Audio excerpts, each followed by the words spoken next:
என் உயிரினும் மேலான அன்பு உடன்பிறப்புகளே, பெரியார் பாசறையில் பண்படுத்தப்பட்டு அண்ணாவால் வார்த்தெடுக்கப்பட்டு தமிழக மக்களின் பேரன்பால் வளர்த்தெடுக்கப்பட்டவர் தலைவர் கலைஞர்.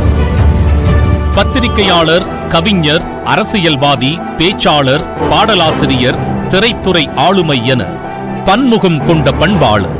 அண்ணாவுக்கு பிறகு திராவிட முன்னேற்றக் கழகத்தை தன் இளம் தோள்களில் சுமந்து தமிழகத்தின் வளர்ச்சிக்கு வித்திட்டவர்.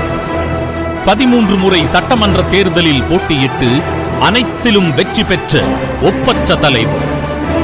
தமிழகத்தில் பல ஆண்டுகள் முதல்வராக பொறுப்பில் இருந்து நவீன தமிழகத்தை கட்டி எழுப்பியவர். இடஒதுக்கீடு, விவசாயிகள் நலன், பெண் உரிமை, திருநங்கைகள் முன்னேற்றம், மாற்றுத்திறனாளிகள் மேம்பாடு என பெய்யென பெய்யும் மழையாய் அனைவருக்கும் பொழிந்த அதிசய தலைவர். ஒற்றக்குடையா கொள்கையா எது வேண்டுமெனில் கொள்கையை விற்று பிழைக்க வேறு நபர் பாருங்கோ. ஆட்சி வரும்போதும் நிலையல்ல, ஐயா அண்ணா வகுத்த கொள்கை போதாது, வாழும் நிலை